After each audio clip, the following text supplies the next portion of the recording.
Karena dunia saya kan marketing, Pak. Jadi di bidang marketing, semua segmen itu marketing pasti ada, Pak. Betul, setuju. Mas Sambas pakai baju itu sudah marketing, Pak. Memang. Kita memakai prinsip ya QSC, Pak. QSC 2 itu kita tuh kualitas. Nomor 2 nah, karena marketing itu luas, Pak. Bisa mengikuti perkembangan zaman. Kedua, marketing itu smart, Pak. Smart. Kan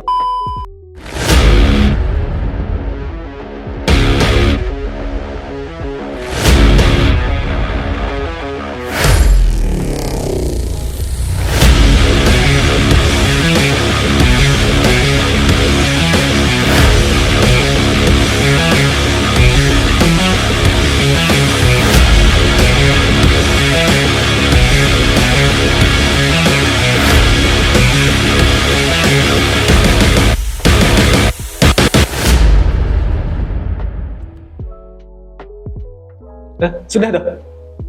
Oh, udah. Assalamualaikum warahmatullahi wabarakatuh. Waalaikumsalam. Selamat pagi, selamat siang, selamat malam. Proaksir semua, kembali kita ketemu lagi di edisi terkini di Proaksir Podcast Series. Hari ini kita kedatangan tamu spesial, Pak Budi, Sales Manager. Wah, ini udah kalau cerita pengalaman ini grogi saya ini. Ya Pak Budi, kenalin Pak Budi. Oke. Kenalan dulu kita sama Proaksir sudah. Oke, selamat siang, selamat pagi, semangat pagi semuanya. Ya, semangat pagi. Proaksi. Ya. Ya, alhamdulillah saya ini diperkenalkan dengan Pak Sambas. Ya, nama lengkap saya tuh saya Budi Aprianto. Sama saya juga dulu di bidang ekonomi. Selain saya di alumninya ya saya bukan USU, cuma anak saya aja, Pak. Kita keluarga 10, Pak, 8 alumni USU, 1 Trisakti dan 1 Nomensen. Oh, mayoritas tetap USU. Tetap keluarga USU. Keluarga USU. Jadi saya selesai kuliah itu tahun 90-an, Pak. 90 ya. Tahun 86. 86. Jadi para pemirsa semuanya, saya di sini dikenalkan dengan Pak Sambas. Ya, saya ada banyak juga ceritanya. Saya juga lihat YouTube-nya. Asik. Alhamdulillah. Alhamdulillah ya. Oh, berarti udah ada conteannya nih Pak Budi nih. Iya kan. Tapi nggak apa-apa, biar lebih rileks Pak ya. Rileks. Ya memang harus rileks nih ya. Santai aja. Anggap aja nggak ada kamera. Iya. Pak, sekarang sibuk apa nih Pak? Kebetulan saya sekarang ini dipercayakan sebagai business manager di bidang kuliner, Pak. Wih, kuliner ini seru nih kuliner. Kuliner ya banyak merek yang kita pegang. Ya, kalau secara jumlah kulinernya lebih kurang 90 lebih. 90 ya? Wow. 90. Itu semua kuliner resto ya Pak ya? Resto bukan? Iya. Resto ya? Pak, Pak Budi memang dari awal memang fokus ke bisnis kuliner atau passionnya di kuliner atau gimana Pak? Awalnya saya bekerja tuh saya di perusahaan multinasional, Pak. Ya, itu brandnya Indofood. Bergabung tahun 95. Ya, saya bergabung di perusahaan tersebut selama 18 tahun. Itu di Medan juga Pak waktu itu Pak? Atau di Jakarta? Lebih kurang 18 provinsi, Pak. Wow. Jadi yang saya belum itu Papua dan Makassar. Kalimantan habis, Jabodetabek habis, NTT/NTB habis. Jadi ya karena pengalaman itulah saya banyak belajar, Pak. Gitu. Tapi asik ya Pak kalau jalan-jalan itu ya? Atau jalan-jalan asik, cuma ya satu sisi ya keluarga juga banyak tertinggal ya. Iya. Alhamdulillah semuanya selesai. Iya, saya teringat sama uak saya tuh yang kerja di bank dulu. Muter-muter juga sana sini gitu kan, tapi akhirnya ya baliknya ke Medan juga, baliknya ke tanah kampung lah gitu kan. Jadi mereka ya tapi capek lah, tapi asik. Pak Budi, kalau sekarang kenapa Pak ini ke lebih milih bisnisnya kuliner Pak? Karena dunia saya kan marketing, Pak. Jadi di bidang marketing semua segmen tuh marketing pasti ada Pak. Betul, setuju. Mas Ambas pakai baju itu sudah marketing Pak. Memang, Nah, memang ini. jadi marketing itu luas, Iya. namanya luas. Iya. Jadi tidak ada usaha yang tidak pakai marketing, wajib harus ada marketing. Yes, setuju. Karena tujuan marketing itu adalah untuk menaikkan brand image, menaikkan Brand. mindset segala macam. Tapi kan Pak, kalau sekarang kan kebanyakan kan kita lihat kalau kekinian lah ya Pak ya, kan strateginya kan udah beda ya Pak ya. Kalau pemasarannya banyak orang sekarang ini kalau kayak ini beberapa saya lihat tuh kayak di apa ya, di ya sama kuliner juga. Kalau dulu kan biasanya kan kalau kita promo-promo kuliner itu kan di iklan atau misalnya di apa tempat pesta-pesta ya Pak ya. Kalau sekarang kan enggak.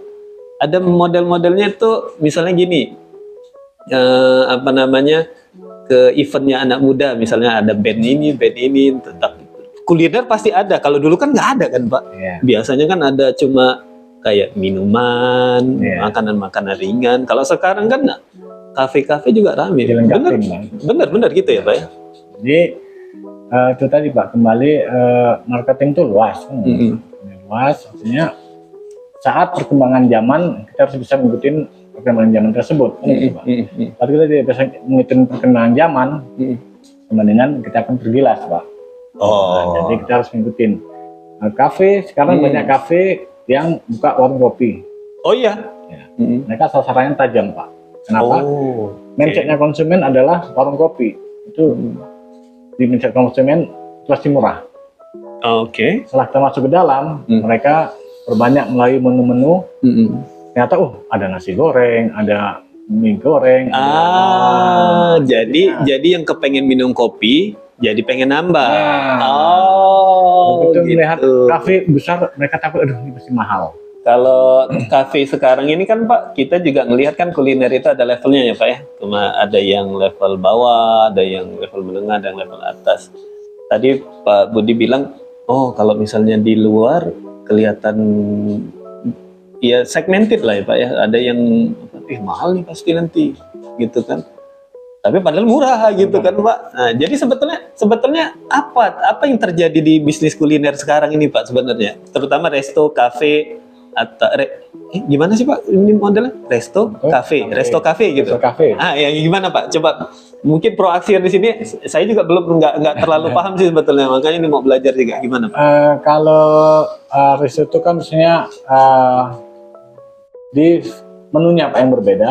Oke. Juga suasana tempatnya. Ya, kalau kafe itu ya biasanya anak muda yang kecil-kecil juga kadang seperti daerah kuliner tuh dari pinggir jalan tuh sedikit udah kafe kan. Iya. Kalau zaman dulunya benar warkop. Ya? Warkop sebenarnya Pak. Warkop. Nah, jadi zaman dulu ya lebih enak. Jadi ya dunia marketing itu dia harus mengikuti perkembangan zaman Pak, kekinian kan. Iya. Pak. Tidak akan terlindas dengan perubahan. Iya. Kita juga harus bisa mengikuti.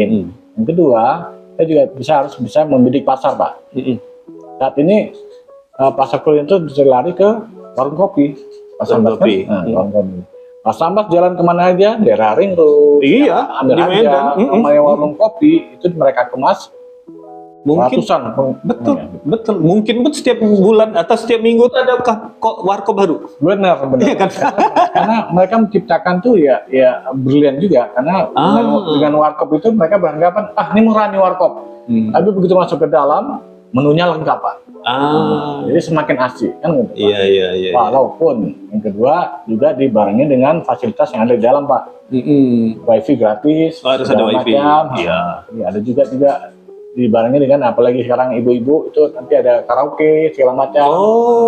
Harus ada itu juga ya Pak, fasilitas standar lah gitu ya Pak ya. Ya karena tapi yang jelas Pak Ambas itu dari sisi harga itu lebih benar menentukan Pak.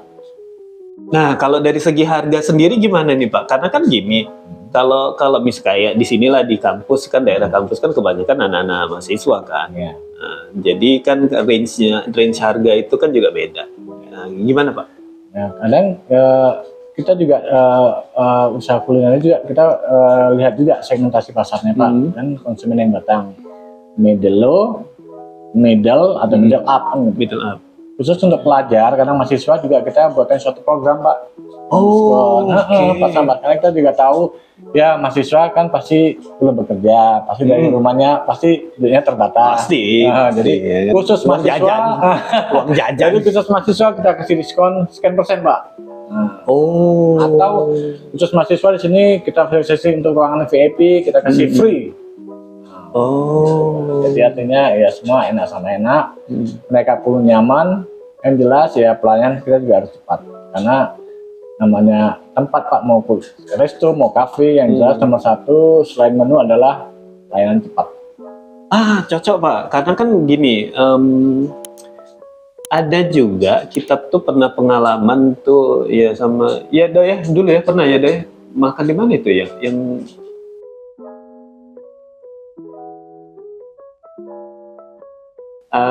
ada tuh di satu, memang mahal Pak, tempatnya bagus tapi lama gitu. Jadi kan kita juga mikir secara spontan, besok-besok jangan kesini, atau kalau mau kesini jangan pas lagi lapar, gitu kan Pak. Nah jadi oke, jadi indikatornya harus cepat pelayanannya Pak. Kita memakai prinsip ya QSC Pak, QSC 2 itu kita tuh kualitas, nomor kedua service, QS, fungsi kontrol, dan sini yang kedua clean Pak, bersih. Clean, quality, service, control, clean, QSCC. QSCC berarti ini hari ini hashtagnya hari ini QSCC. Itu dia. Ini betul-betul ya Pak. Ya memang clean. Tapi memang kan Pak, kalau konsep warkop itu memang ini ya, memang pas lah gitu kan. Begitu kita datang, duduk, harganya kita sudah makan udah tahu, dan pelayanannya langsung cepat di depan mata kan Pak. Nah ini kadang-kadang kita juga meragukan apakah memang ada sih teman-teman gitu yang meragukan kalau di resto kafe itu sih sebenarnya dari segi clean-nya. Nah itu kan Pak, clean-nya itu gitu, karena kan kadang-kadang kan ada yang dia tuh konsep layoutnya itu terbuka, yang kayak apa sih nyebutnya Pak, kayak ya, warung gudang gitu, kayak gudang yang besar gitu, workshop kayak workshop. Nah gitu, itu kan debu-debu dari jalan kan masuk gitu, itu gimana? Tapi kadang itu pula yang disukai kadang pelanggan kan, mahasiswa luas karena terbuka ya Pak. Jadi terutama kan kalau mahasiswa itu kan masih banyak yang ngerokok tuh Pak, jadi terbuka. Wah sebenarnya kalau datang tuh namanya warung sekarang ini pasti setiap meja itu sudah ada cop sambung Pak. Untuk charger. Untuk charger, HP, laptop disiapin kan. Jadi bebas terus mereka mau buat makalah, mereka mau buat main game segala macam. Cuma kan Pak, gara-gara itu mahasiswa nggak betah lama-lama di kampus. Ini kayak si Lido. Tapi Pak Sambas itu tergantung pada individunya. Individunya juga ya, ada juga yang tetap sini ya Pak. Nanti nggak ada kafe, masalah lagi Pak. Iya memang. Tapi di sini juga ada kafe kok Pak. Ada banyak kafe. Nah kalau dari segi kita Pak, misalnya kita misalnya kita mau buka kafe nih, kita ownernya, kalau potensi pasar di Medan ini, kalau menurut pengamatan Pak Budi, kira-kira kalau kita mau buat lagi, atau gini, pertanyaan gini Pak, sebelum ke situ, kira-kira bisnis kafe ini untuk setahun, 2 tahun, atau 5 tahun ke depan, ini masih menjanjikan nggak di Medan ini, konteks Medan? Masih menjanjikan saja Pak. Kenapa? Biasanya keliling Indonesia itu namanya Medan itu dikenal di seluruh Indonesia Pak. Iya. Terutama kulinernya. Kan sampai 24 jam. Hanya saja kita bisa mengemas kafe itu agar tidak orang cepat bosan Pak. Artinya Pak Sambas kita harus bisa mengikuti perkembangan pasar. Harus bisa mengikuti perkembangan zaman dan juga kita juga bisa membidik pasarnya Pak. Seperti itu.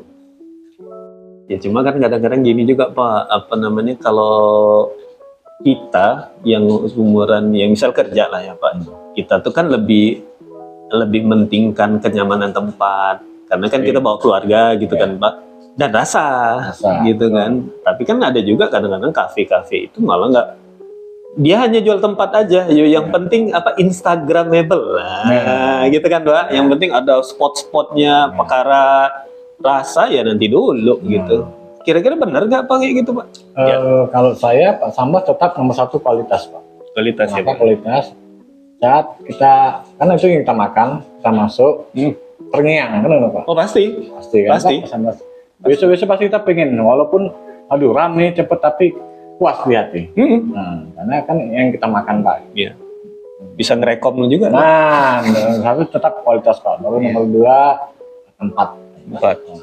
Itu kadang walaupun sepi kita mau parkir, aduh doang salah saya pernah sama istri gitu. Iya. Enak kali situ Pak, alang ribet parkirnya gitu. Akhirnya udah hilang. Iya betul, moodnya jadi hilang gitu. Cuma sampai begitu tadi ingat rasanya memang enak kali. Bisa sabar ya sabar. Jadi yang jelas nomor satu kualitas, nomor dua pace tempatnya, nomor tiga ya servis Pak. Empat. Yang udah lama dan nunggu. Gitu. Ya. Ya kadang kan kalau ingat dulu lah masa-masa kecil gitu ya Pak ya, tahun 70-an 80-an dulu kan Pak, kita tuh kalau ada yang kuliner yang apa gerobak-gerobak dorong itu padahal sederhana tapi ngantrinya panjang gitu kan Pak. Kalau sekarang udah kayaknya udah jarang lah ya Pak. Jarang ya. Karena kan mengikuti zaman Pak. Yang padahal yang gerobak-gerobak itu enak. Itu yang natural Pak. Itu dia itu natural. Bakso, mulai rancah cabenya, rancah somai, bawangnya kan asik Pak, asik natural. Iya. Sekarang kan Pak nasi goreng sudah ada di bakul Pak, tinggal ambil. Betul. Kalau dulu kan tek ada mie tek, ada tek nasi goreng, tek bakso, tek tok somai. Enak. Jadi pokoknya kalau kita ya kalau kata anak zaman now kan apa online food delivery. Kalau zaman dulu kita diem aja sore-sore atau menjelang maghrib semua lewat. Tinggal nengok aja, oh ini jual kue, ini jual, oh banyak gitu kan. Jadi ya mungkin perbedaan ini ya Pak ya, pergeseran platform kali ya. Platform yang kedua, yang jualan tek-tek ini juga merasa sudah nggak mampu lagi Pak. Karena di mana sudah ada food court. Perkembangan jam lagi sudah ada Grab, sudah ada Jack, tinggal datang. Ya. Jadi online food. Makanya sekarang sudah banyak industri rumah Pak ya, karena mengikuti zaman ya sudah mereka buat industri rumah. Jadi kayak buka kitchen ya Pak, istilah sekarang kitchen ya. Nah, sekarang si Oma bisa pesan dari rumah itu Pak yang food apalah yang instan lah kan, bisa langsung telepon. Jadi ya kalah yang sama itu kalah. Gerobak itu udah zaman kalah. Padahal saya kadang-kadang kangen ini loh Pak, bukan hanya rasanya tapi suasananya. Suasana itu. Proses gitu kan. Lihat asik. Dan kita tuh juga bisa ngobrol sama abang yang jualan. Enggak ada itu kan seru gitu. Berbagi pengalaman. Saya tuh punya langganan, tapi masih sampai sekarang Pak di Palembang itu ada warung pempek itu memang gerobakan gitu sampai sekarang. Tapi kalau kita itu datang, dia bukannya jam 9. Kalau kita datang jam 9, mungkin jam 10 baru dapat. Padahal gerobakan. Gitu. Gerobakan. Makanya sekarang saya legend. Jadi kalau kita mau ke sana, ya udah pesan dulu dari ini. Nanti kita begitu datang ya minimal meminimalisir waktu antri lah. Kalau di sini saya mana ya? Semua resto, semua toko gitu. Iya. Ya paling masih ada ya kalau ingin yang lain punya rujak. Nah itu kan khusus. Rujak. Nah itu khusus kan Pak. Rujak. Iya rujak. Sudah banyak instan. Kalau di Medan ini kan di Delhi kan Pak, Sungai Delhi itu kan depan Masjid Raya kan. Masjid Raya. Oh iya. Benar. Aju itu kan. Iya. Tadi dia beda sama sebelumnya itu yang sudah instan. Dia orang datang baru dia olah. Memang rasanya fresh, Pak ya. Fresh. Pak Budi, kalau misalnya gini Pak Budi tadi bilang 5 tahun ke depan masih oke lah. Berarti kalau ada mahasiswa atau alumni yang kepengen buka kuliner masih potensial lah ya Pak. Bukan kuliner aja Pak. Apalagi Pak kira-kira? Oh grosir, oke. Banyak Pak potensinya. Tinggal kita lihat tadi kan Pak. Nah karena marketing itu luas Pak. Bisa mengikuti perkembangan zaman. Kedua, marketing itu smart Pak. Smart. Kan smart. S-nya itu spesifikasi. Produk apa yang akan kita mainkan? Kan Pak. M-nya itu adalah measurable. Measurable, terukur. Kita yakin ini jalan terukur. Untuk satu produk ini kita akan jual dengan usage yang cukup lama. Artinya di saat tidak laku dalam waktu tertentu, masih panjang waktunya bisa dijual. Kan Pak? Untuk iya, kita jadi semangat. Nah, kan iya, air mineral dari zaman dulu sampai sekarang. Betul Pak. Yang kedua kan nggak perlu takut dead stock Pak kan? Oh iya. Frame waktunya masih panjang. Iya. Nah, jadi itu harus dipelajari juga Pak. Kedua smart, SM. Kedua A, achievement. Yang kita capai apa nih Pak? Ketiga itu reasonable Pak kan? Terus hasilnya kita pertimbangkan. Dan yang terakhir adalah time frame. Ada batasan juga. Produk ini nggak bisa kita alihkan. Jadi market itu luas Pak. Artinya kita nggak boleh fokus kepada satu ini aja ya Pak, satu aktivitas ya. Dan itu menjanjikan Pak. Semuanya ya bisnis itu ya usaha tadi ya. Selain dunia pendidikan. Oh memang tetap harus belajar Pak ya. Belajar. Nah, itu Proaxiers nggak bisa kalau nggak kuliah. Kuliah males-males. Oh iya. Modal utama adalah ya belajar. Utama itu harus pendidikan. Iya. Pak, ini Pak, ada yang saya tuh pernah dengar ya. Kalau kita mau memulai usaha itu modal yang sifatnya moneter itu yang pertama, benar nggak sih Pak? Modal uang tuh yang utama kah atau gimana sih? Modal tuh tetap dibutuhkan Pak, tapi nilainya tidak harus besar. Contoh, saya kenal Pak Sambas. Pak Sambas tuh seorang distributor. Saya boleh pinjam barangnya Pak Sambas. 2 minggu saya bayar Pak. Sementara saya jual keluar tuh saya bayar cash. Ini saya punya perputaran uang. Iya. Saya bayar Pak Sambas 2 minggu. Iya.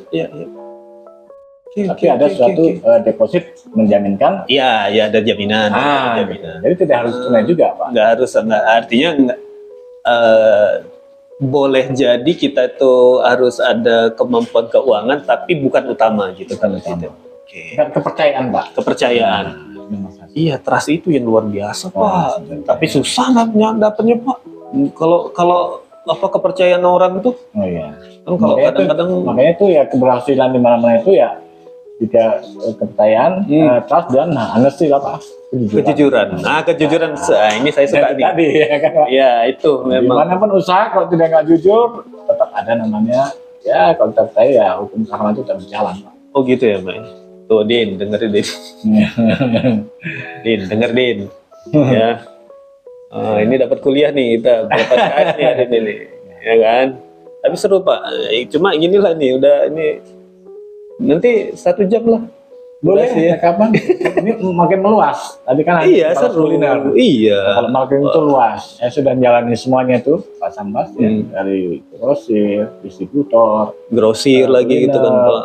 Perusahaan ini. Karena intinya tetap semua. Kalau yang otomotif pernah Pak? Marketing di otomotif pernah? Atau apa manufacturing?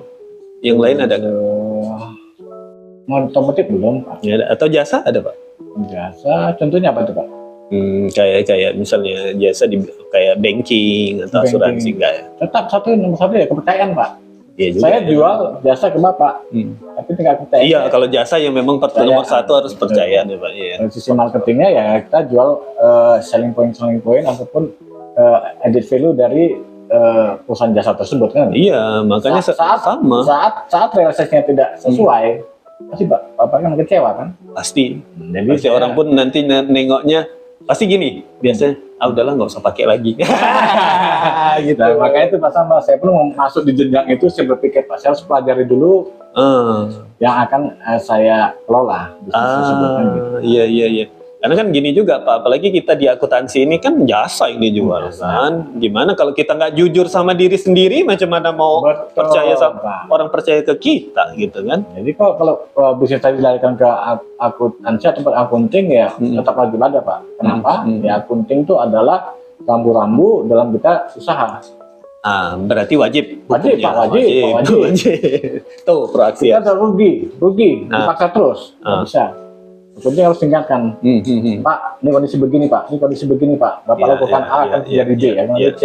Itulah gunanya rambu-rambu seorang akunting. Jadi akuntan di perusahaan itu dia jadi kayak mainkan strategi juga gitu ya Pak ya. Woi, keren.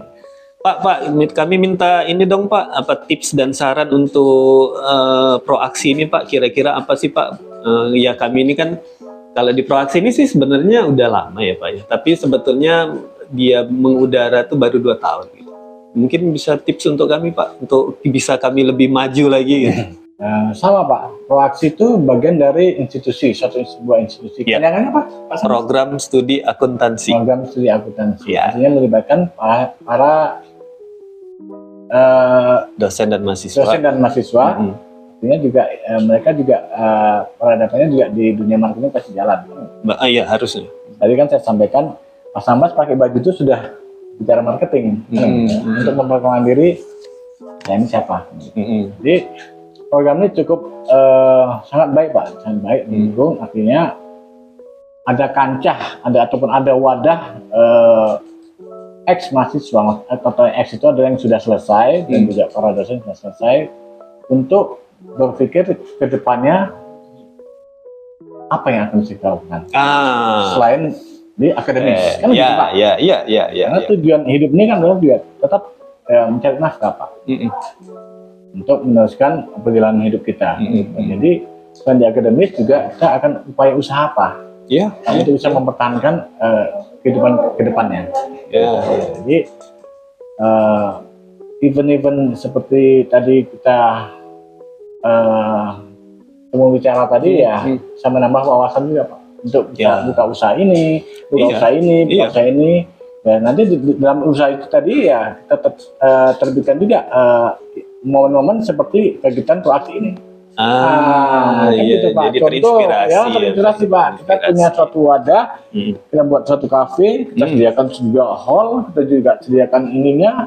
All in one, wah keren nyambung semua. Jadi bukan all in 3 in 1 lagi Pak. 3 in 1. Punya hall kan Pak. Punya komputerisasi di situ. Gitu kan. Cocok. Baik Pak Budi, untuk seri pertama ini kita cukupkan sampai di sini. Kami terima kasih banyak Pak. Salam untuk teman-teman di kantor. Salam untuk keluarga. Semoga sehat-sehat selalu, sukses ya Pak ya. Dan tolong doakan kami juga Proaksi di sini. Nanti tipsnya kami ngobrol terus dong Pak. Siap. Ya demikian kolaborasi, bisa kerjasama. Oh iya, itu wajib. Kalau kolaborasi wajib Pak. Ya. Nanti kita ya kolaborasi, nanti kita akan bahas lagi di berikutnya ya Pak ya. Demikian Proaksier semua obrolan kita hari ini ya dengan Pak Budi. Seru banget serunya. Nanti kita akan lanjutkan lagi karena ini nggak cukup satu seri gitu ya. Jadi kita lanjutkan di podcast berikutnya. Sampai jumpa. Stay sharp, stay shine, stay cool. Bye.